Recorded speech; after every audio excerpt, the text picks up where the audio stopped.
Olá, boa noite. Sejam todos muito bem-vindos ao canal Embarque Imediato, trazendo as últimas notícias do mundo rodoviário. A Prefeitura de Capão Bonito, cidade do interior de São Paulo com cerca de 50 mil habitantes, lançou licitação para colocar em prática um sistema gratuito de transporte coletivo. Na edição do Diário Oficial desta sexta-feira, dia 24 de fevereiro de 2023, foi publicado o aviso para o certame que visa contratar empresa para operar e fazer a manutenção do serviço de transporte coletivo mediante a disponibilização de ônibus. A abertura da concorrência será no dia 29 de março de 2023. O edital na íntegra poderá ser obtido ou consultado através do site www.capãobonito.sp.gov.br no portal Serviços na aba Editais. O município possui uma área de 1.641 km², sendo o quinto maior do estado. O projeto de transporte gratuito foi apresentado à Câmara Municipal, que no final de 2022 aprovou a proposta da Prefeitura. O projeto da Lei nº 184/22, de autoria do Poder Executivo, criou a tarifa zero no transporte público urbano de Capão Bonito. Com a aprovação, a próxima etapa foi a elaboração do processo licitatório concessão, hoje publicado e divulgado pela Prefeitura. A Prefeitura decidiu ainda criar uma comissão multidisciplinar para gerir um novo sistema. Todos os moradores são beneficiados e o atendimento será ampliado para bairros que não têm transporte, como Boa Esperança, Jardim Europa, CDHU, Vila Maria, Santa Isabel, Jardim Alvorada, Colonial, Novo Capitão Bonito e Vila Brasil, a alunos da ETEC e FATEC, além do Distrito Industrial, destacou o prefeito Júlio Fernando. O prefeito ressaltou que, além de garantir a gratuidade no transporte, a implantação vai desestimular o transporte clandestino de passageiros, que gera insegurança e competitividade desleal, bem como incentivar o uso de um transporte coletivo de passageiros com maior qualidade, comodidade e ampliação de linhas. Fernando esclareceu que a política tarifária do serviço de transporte público coletivo será gratuito, custeada por receitas orçamentárias próprias, além de convênios a serem buscados em outras esferas governamentais. O prefeito esclareceu ainda que a previsão expressa quanto às alterações necessárias nas peças orçamentárias, Lei Orçamentária Anual, Lei de Diretrizes Orçamentárias e Plano Plurianual, a fim de atender às despesas decorrentes do subsídio tarifário. Para elaborar a lei, o Executivo Municipal realizou estudos técnicos através da empresa especializada em 2022 para a criação de novos itinerários, rotas e horários, ampliando o sistema público de transporte coletivo de passageiros para abranger novos bairros dentro do perímetro urbano, ampliando o sistema a fim de que toda a população urbana seja contemplada pelo transporte público coletivo, bem como referido estudo técnico, elaborou cálculos dos custos máximos que não onerarão o orçamento municipal. A Prefeitura de Garopaba, em Santa Catarina, divulgou nesta quinta-feira, dia 23 de fevereiro, que a partir de março vai implantar a tarifa zero nos ônibus da cidade. A oficialização do benefício será feita na próxima terça-feira, dia 28. De acordo com a Prefeitura, a gratuidade é resultado de um acordo com a empresa Expresso Garopaba, contratada para prestar os serviços de transporte público coletivo. O procurador-geral da cidade, Henrique Teles, explica que já foi feito o repasse de R$1,5 milhão e o acordo prevê ainda subsídio mensal de R$300 mil. Durante o mês de março, a Prefeitura e a concessionária vão analisar a operacionalização da tarifa zero e haverá aumento no número de linhas e horários disponíveis. 9 linhas atenderão novas rotas em todos os bairros e também as comunidades Serraria e Morro do Fortunato. Já as regiões da Praia do Silveira e do Canto da Penha ainda estão em fase de estudo para a adesão do benefício. Com a implantação da tarifa zero, o prefeito Júnior Abreu espera aquecer o comércio local e reduzir o uso de automóveis particulares. O objetivo é melhorar a vida das pessoas, principalmente a do trabalhador, ajudando na redução dos custos com transporte.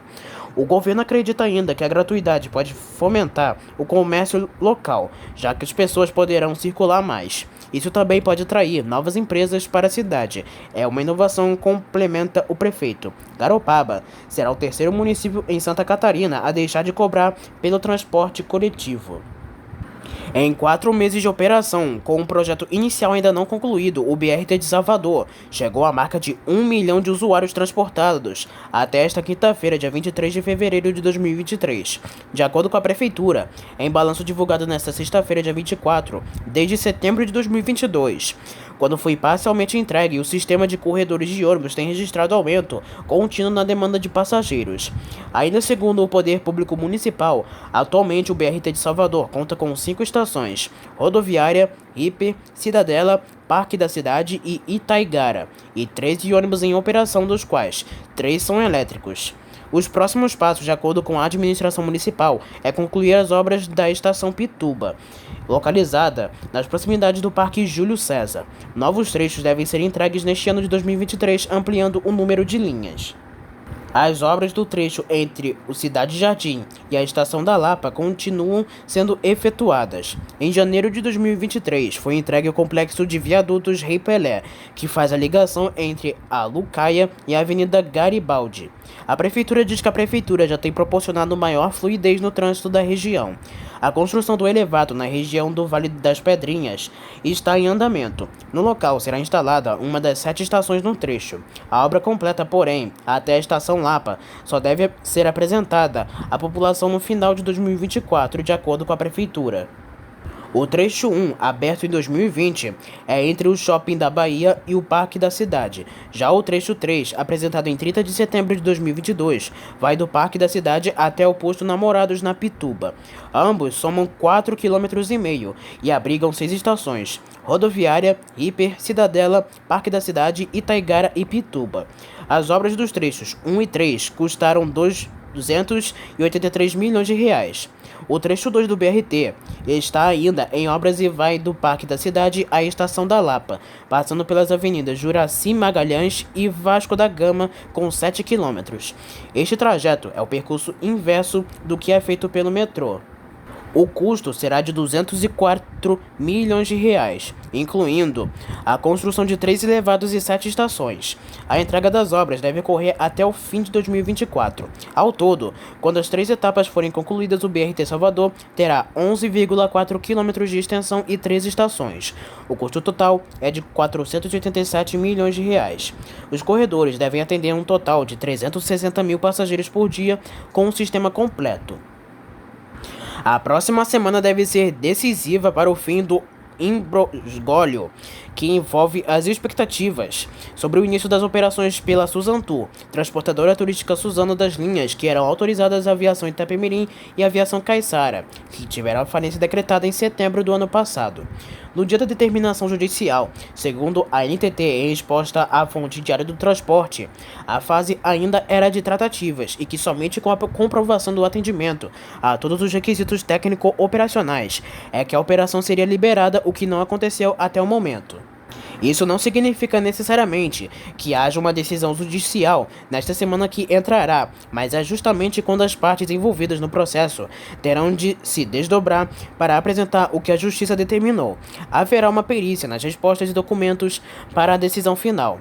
A NTT trabalha nas respostas à Justiça sobre quais pontos atendidos e quais aspectos que ainda não foram cumpridos das exigências necessárias para a Suzantur começar a operar comercialmente.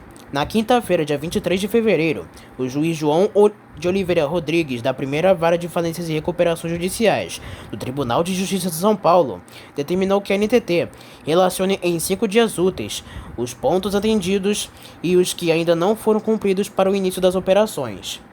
O magistrado também determinou que a Suzantur comprove que tem atendido a todas as exigências. Caso contrário, o direito de operar as linhas por arrendamento pode ser passado para outras empresas que apresentaram proposta de operação ainda no PRJ, processo de recuperação judicial.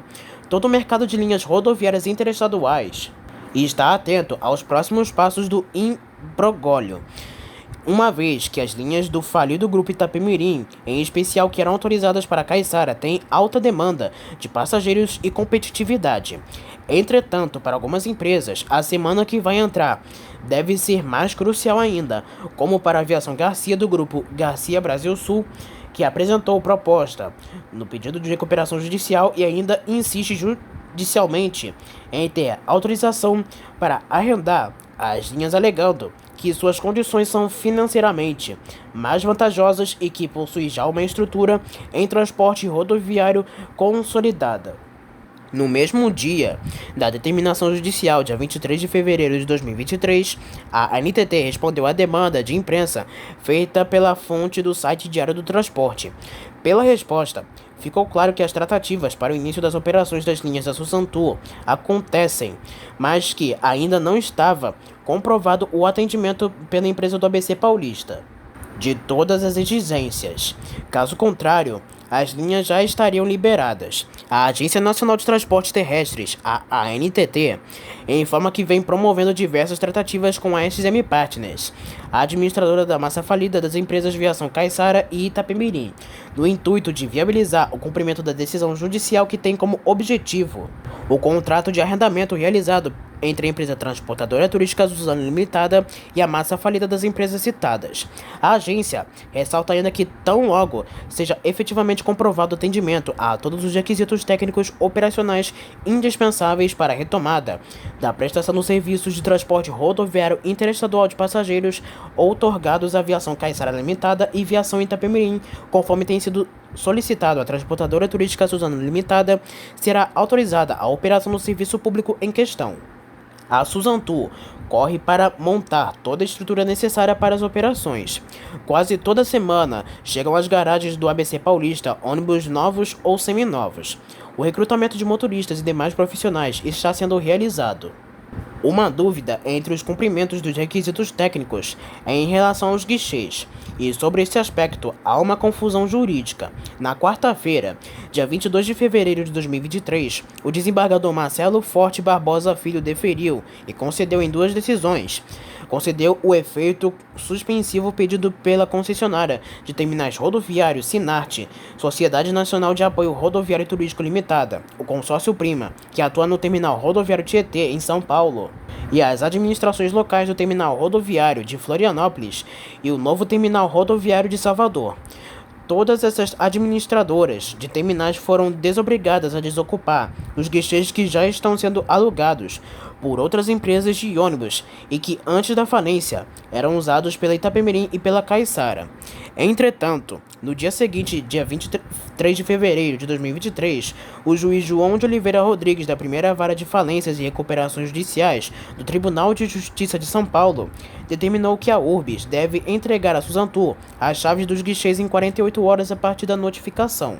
Para a Sinarte, a determinação é que a concessionária em 10 dias esclareça eventuais impeditivos para a entrega dos guichês.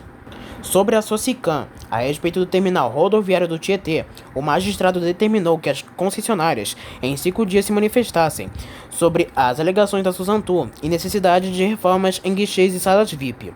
Assim, efetivamente até o momento, os guichês do terminal Tietê e dos terminais administrativos pela Sinarte ainda não estão liberados para a Susantur. A apresentação de uma rede de pontos de vendas nos terminais é um dos quesitos exigidos pela ANTT. Agora falamos sobre as últimas ocorrências do mundo rodoviário. Um ônibus da empresa DM Turismo, prefixo 1400, tombou na manhã desta sexta-feira quando seguia pela rodovia estadual MS 276, em Batayporã. O Corpo de Bombeiros de Mato Grosso do Sul informa que a rodovia faz a ligação entre as cidades de Anaurilândia e Batayporã, que o ônibus seguia com 13 passageiros, deixando uma pessoa ferida. O ônibus fazia a linha São Paulo-Dourados, quando por motivos ainda não informados, o condutor perdeu o controle e o ônibus acabou tombando. Agentes da Polícia Militar Rodoviária de Mato Grosso do Sul foram acionados para a ocorrência. As causas do acidente devem ser investigadas. Um ônibus da aviação Novo Horizonte, prefixo 1035011, que faz a linha Boninal-São Paulo, saiu da pista quando trafegava na Serra das Almas, no município de Rio de Contas, na manhã desta sexta-feira. A Polícia Militar do Estado da Bahia, que atendeu a ocorrência, informa que o coletivo seguia com 20 passageiros a bordo quando o motorista teria perdido os freios e atingiu algumas árvores, parando fora da rodovia. A corporação afirma que, apesar do susto, não houve feridos graves, gerando apenas danos materiais. Os moradores de Pinheiral, no sul fluminense, realizaram na manhã desta sexta-feira um protesto por mais ônibus da aviação Pinheiral. O protesto bloqueou na Avenida Newton Pena Botelho, no Parque Maria, impedindo a circulação de veículos e chamando a atenção para a falta de ônibus. Segundo os moradores, os horários dos ônibus foram reduzidos, inclusive os coletivos que fazem a ligação com a cidade de Volta Redonda. Com a redução do número de ônibus circulando na região, os passageiros afirmaram que diariamente seguem viajando nos coletivos superlotados, gerando maior desconforto. O protesto se iniciou na manhã às 6 horas da manhã e só terminou por volta das 10 horas da manhã, quando o prefeito de Pinheiral esteve presente na manifestação. A Prefeitura de Pinheiral informou que segue acompanhando de perto para a situação e marcou uma reunião para o secretário estadual de transporte para apresentar as reivindicações da população em busca de uma solução concreta para este problema. O comunicado esclareceu ainda que, se for o caso, o Poder Público Municipal vai solicitar ao Estado a abertura de uma nova licitação no sistema de transporte intermunicipal de Pinheiral. A Aviação Pinheiral ainda não se manifestou sobre a situação até a publicação dessa reportagem. Um passageiro da aviação útil que seguia viagem no ônibus que fazia a linha Cabo Frio Belo Horizonte morreu depois de passar mal dentro do coletivo quando o mesmo parou na rodoviária de Juiz de Fora, em Minas Gerais. O fato ocorreu na madrugada desta sexta-feira, quando, ao parar o coletivo, segundo a empresa AMD Service, que administra a rodoviária, o condutor solicitou ajuda para o atendimento aos passageiros de 36 anos que não teve sua identidade revelada. Agentes do SAMU foram acionados por volta das 3 horas da madrugada e que o passageiro seguia viagem com sua esposa e um bebê. O mesmo foi socorrido e encaminhado para um hospital, porém morreu ao caminho do atendimento. A AMD Service, empresa que administra o terminal rodoviário Miguel Mansur, em Juiz de Fora, que um passageiro de 36 anos veio a óbito dentro do ônibus da empresa Guanabara nesta sexta-feira, dia 24. O veículo saiu de Macaé às 6 horas e 45 minutos da tarde desta quinta-feira, dia 23, até Cabo Frio, onde partiu às 9 horas da noite com destino a Belo Horizonte. Chegando à rodoviária de Juiz de Fora, o motorista do ônibus buscou a ajuda de bombeiros civis que pudessem prestar os primeiros socorros, um serviço exclusivo na região oferecido pelo terminal Miguel Mansur. A AMD ofereceu toda a estrutura necessária para atendimento no terminal rodoviário. Segundo informações iniciais, o passageiro, que estava acompanhado de sua esposa e do filho, um bebê, teria caído de Cabo Frio se sentindo mal. A família iria desembarcar em Belo Horizonte. Em virtude do peso do passageiro, foram necessários 7 bombeiros e uma maca especial para fazer a retirada do corpo do ônibus. Cabe agora às autoridades policiais o trabalho de perícia para determinar a causa da morte. A AMD Service lamenta o ocorrido e solidariza com a família neste momento de dor e tristeza, segundo a AMD Service emitiu em nota. Uma colisão envolvendo um veículo de passeio em um ônibus rodoviário da aviação Gadotti complicou o trânsito na Avenida Beira Rio, no bairro Santa Rita, em Brusque, na manhã desta sexta-feira. De acordo com a Guarda de Trânsito de Brusque, apesar do susto, não houve feridos. A corporação não informou que linha o ônibus fazia no momento do acidente e se havia passageiros a bordo. Por conta da colisão, a avenida precisou ser interditada parcialmente até a retirada dos veículos sendo liberada em seguida. As causas do acidente devem ser investigadas. Passageiros de ônibus da capital paulista voltaram a reclamar de ônibus circulando com portas abertas e sem o bloqueador de movimento nessas situações. Está funcionando adequadamente. Em reunião do CMTT, Conselho Municipal de Trânsito e Transportes, nesta sexta-feira, dia 24 de fevereiro, conselheiros e passageiros relataram casos dizendo que são comuns e se queixaram do valor das multas, que consideram baixo diante da gravidade de problemas como tráfego com as portas abertas ou se abrindo ou fechando, R$ 792. A conselheira e passageira Sandra Ramalhoso reclamou da existência ainda de ônibus se movimentando com as portas abertas na cidade de São Paulo e se responsabilizou a situação à falta de uma fiscalização mais efetiva, em sua visão, por parte da SP-Trans, gerenciadora do sistema. Além disso, segundo a usuária, os motoristas são pressionados pelas empresas a cumprir horários e que parar adequadamente para pessoas com deficiências ou só partir depois das portas fechadas completamente são ações que são consideradas como perda de tempo para muitas empresas. Outro participante, Kaique Souza, que trabalhou em empresa de ônibus, destacou que o valor das multas às empresas é baixo diante da gravidade das infrações. Souza relatou que algumas empresas colocam os ônibus para operar as linhas com equipamentos de segurança e acessibilidade quebrados. Ele disse o seguinte: a multa no sistema municipal é cômoda para as empresas de ônibus, é muito barato para a empresa e sai caro para o passageiro. Kaique Souza também contou que em Santiago, no Chile, os ônibus têm retardadores de acionamento de porta, ou seja, não abrem e não fecham mesmo parados sem depois de ser disparado um alerta sonoro. O técnico da SP Trans, Jeová Tenório, disse que o valor das multas é calculado pela quantidade de tarifas, sendo maior penalização 180 tarifas atuais. Se a aviação reincidir, o valor da multa dobra. Em dezembro de 2022, foram feitas 4.110 abordagens em ônibus para verificar o tráfego com portas abertas. Já entre janeiro e fevereiro de 2023, foram 4.027 abordagens para verificar os bloqueadores de portas. Ao todo, 155 veículos encaminhados para inspeção para verificar o funcionamento do anjo da guarda. A Prefeitura de Ribeirão Preto, cidade com cerca de 720 mil habitantes, publicou no Diário Oficial desta sexta-feira o adiantamento sine die, por tempo indeterminado, da concorrência para as obras de implantação do corredor de ônibus na Avenida 9 de Julho. O certame estava agendado para esta quinta-feira, mas de acordo com a publicação, todos os atos do certame estão suspensos e os novos atos serão oportunamente divulgados pelos meios oficiais. O corredor 9 de Julho faz parte do programa Ribeirão Mobilidade. A licitação contempla ainda o restauro da avenida. A licitação, com um orçamento estimativo total de 33,1 milhões de reais, foi lançada em janeiro junto com outros 3 corredores. O quadrilátero central da cidade, que prevê obras nas ruas Visconde de Inhaúma, Barão do Amazonas, Florencio de Abreu, Lafayette e Américo Brasiliense, além das avenidas Jerônimo Gonçalves e Francisco Junqueira. O valor máximo estimado é de 26 milhões de reais com prazo de 18 meses. Corredor da Avenida Presidente Castelo Branco, com valor estimado de 36 milhões de reais. Este corredor será implantado em toda a marginal da rodovia, passando ainda pela Avenida 13 de Maio, Capitão Salomão, Rua Goiás, até encaixar no corredor da Avenida Saudade. Corredor de ônibus na Avenida Castabile Romano e ciclovia na Avenida Maurílio Bialgi. Obra contemplará o trecho das avenidas 9 de Julho entre a Presidente Vargas, Constabile Romano, Portugal, Presidente Kennedy, Castelo Branco e Lagoinha, na Praça Sir Wilton Curtil. O valor estimado é de 39 milhões de reais. Com isso, já são mais de 134 milhões de reais previstos para 4 obras. Os projetos dos novos corredores fazem parte do programa Ribeirão Mobilidade, que já conta com 90% das suas obras licitadas e em processo de licitação, pretendendo implantar 11 corredores do tipo e um total de 56 quilômetros.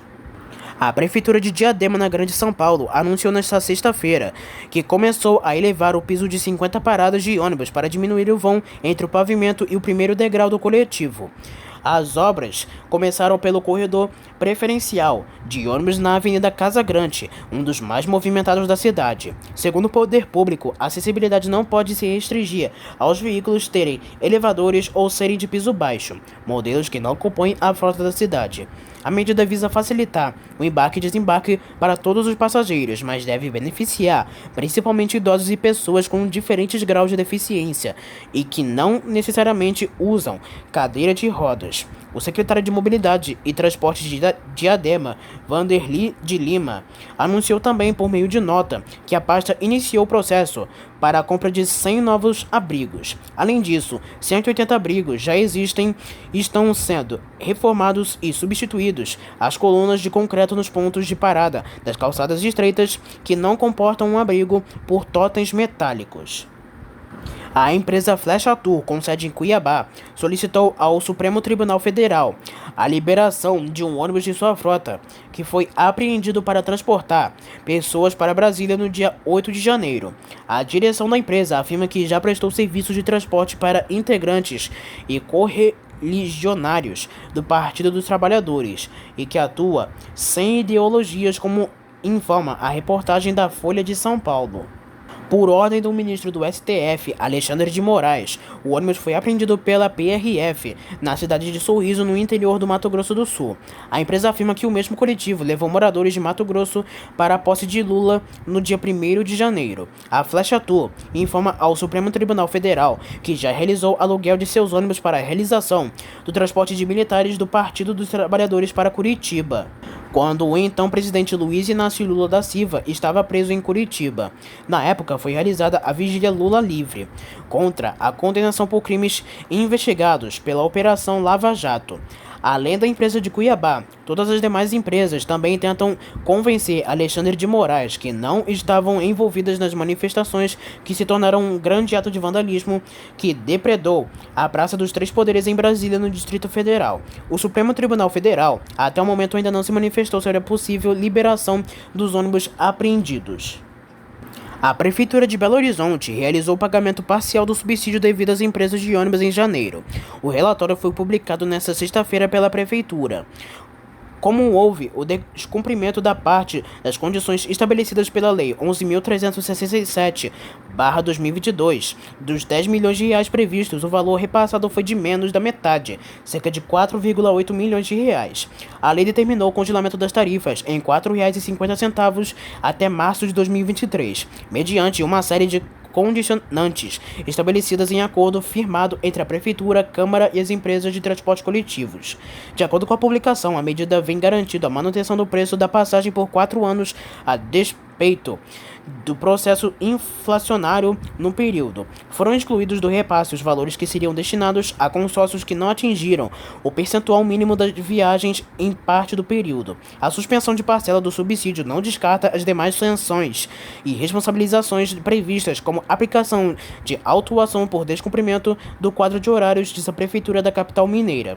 Dentre as determinações acordadas para a liberação de recursos ao transporte, além do congelamento da tarifa, foram também ampliados o número de viagens, os quadros de horários em dias úteis, sábados e domingos no período noturno. O processo de acompanhamento das atividades das concessionárias contempla apuração, análise, validação e repasse de recursos. A SUMOB, Superintendência de Mobilidade no município de Belo Horizonte, recebe o relatório consolidado do mês, realiza a análise de todos os critérios da prestação do serviço, efetua a validação em conformidade com a legislação e, por fim, é feito o repasse, que é integral apenas se todos os critérios são atendidos. As empresas de ônibus da cidade de São Paulo encomendaram até agora 2.152 coletivos elétricos para o Sistema Municipal de Linhas.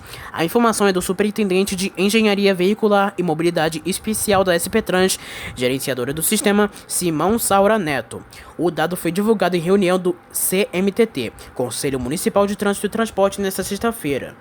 Segundo o técnico, deste total, 1.480 unidades estão previstas para serem entregues ainda neste ano de 2023, mas o mercado teme ainda a falta de insumos e semicondutores na indústria automotiva em todo o mundo.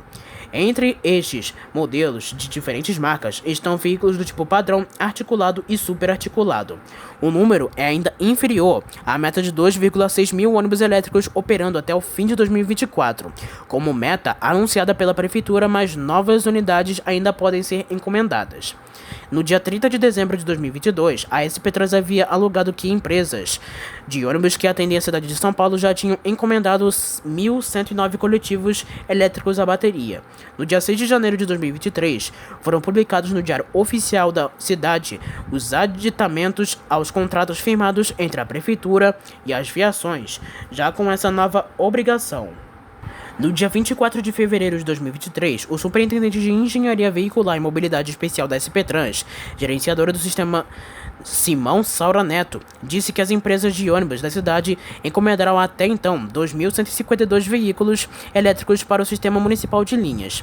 Segundo o técnico, deste total, 1.480 unidades estão previstas para serem entregues ainda neste ano de 2023, mas o mercado teme ainda a falta de insumos e semicondutores na indústria automotiva em todo o mundo. Entre estes modelos estão veículos do tipo padrão, articulado e superarticulado. A Embarca, startup de tecnologia especializada em desenvolver soluções para mobilidade em plataformas digitais, e afirma mais uma vez que a parceria com a Aviação Garcia do Paraná para fazer a implantação de sua nova plataforma Embarca Pricing, que permite ao usuário pesquisar e encontrar o melhor preço da rota no dia e horário que ele precisa. A startup desenvolveu uma estratégia inédita ao criar esta ferramenta, ao fim de estabelecer um preço condizente com o mercado nos serviços ofertados pelas empresas de transporte rodoviário. Levou em consideração alguns fatores, como o equilíbrio entre a oferta e demanda, sazonalidade, concorrência, antecipação, ocupação, dia da semana e previsibilidade de vendas baseada no histórico. Dentre alguns benefícios que a plataforma proporciona às operadoras rodoviárias, podem ser elencados: verificação do comportamento do consumidor, criação de uma escalabilidade com baixa manutenção e múltiplas configurações de precificação simultâneas, ação de acordo com as oscilações do mercado e calibragem automática do preço conforme a oferta e a demanda.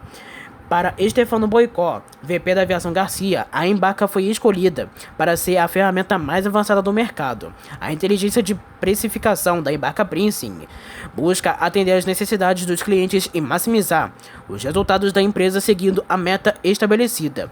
Estamos projetando um aumento significativo na rentabilidade de nossas linhas, afirma o executivo. E antes de encerrar, uma última notícia. Nesse dia 24 de fevereiro, a empresa Santo Anjo da Guarda completa 76 anos de uma linda história do transporte coletivo de passageiros. Para quem não sabe, a Santo Anjo foi a primeira empresa a obter registro no Regulamento do Transporte Rodoviário de Passageiros do país, portando certificado no registro número 1, isso lá em 1971. Natural de Tubarão, Santa Catarina, a empresa nasceu de necessidade de transportar gaúchos que frequentemente visitavam a cidade de Tubarão, especialmente nos períodos em alta temporada. Seu fundador, Herbert Falck, após 4 anos da empresa, passou os negócios para os irmãos Damiani, que investiram em frota e adquiriram novas concessões para atuar no transporte de passageiros. E porque a Santo Anjo da Guarda, a maior parte das pessoas acredita que o nome da empresa está relacionado a crenças religiosas. Entretanto, seu nome foi uma homenagem à localidade onde ela surgiu. O bairro Santo Anjo da Guarda foi localizado a 12 quilômetros do centro de Tubarão, em Santa Catarina, onde ficam as famosas águas termais. No início da década de 80, a anunciar a abertura do serviço de transporte de cargas via caminhão nos estados de São Paulo, Paraná, Santa Catarina e Rio Grande do Sul, que seria interrompido muitos anos depois.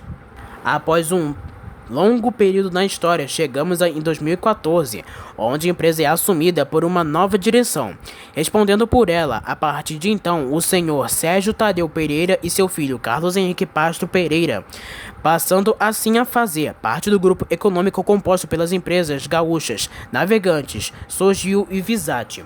O grupo é conhecido por prazer, pela qualidade nos serviços prestados, inovação e foco orientado ao cliente. Um ano depois, a matriz é transferida para a cidade de Florianópolis e nesse mesmo ano, após um realinhamento estratégico, a Santo Anjo opta pelo encerramento do setor de cargas. Em 2016, o serviço de encomendas. Hoje, sua principal linha conecta duas capitais, Porto Alegre, no Rio Grande do Sul, e Florianópolis, capital do estado de Santa Catarina. Parabéns pela empresa pela sua conquista. Então essas foram as últimas notícias do mundo rodoviário. E espero que tenham gostado do vídeo e não se esqueçam que em breve teremos mais notícias para vocês. Obrigado por acompanhar até aqui. E espero que tenham gostado do vídeo. Uma boa noite para todos e até a próxima.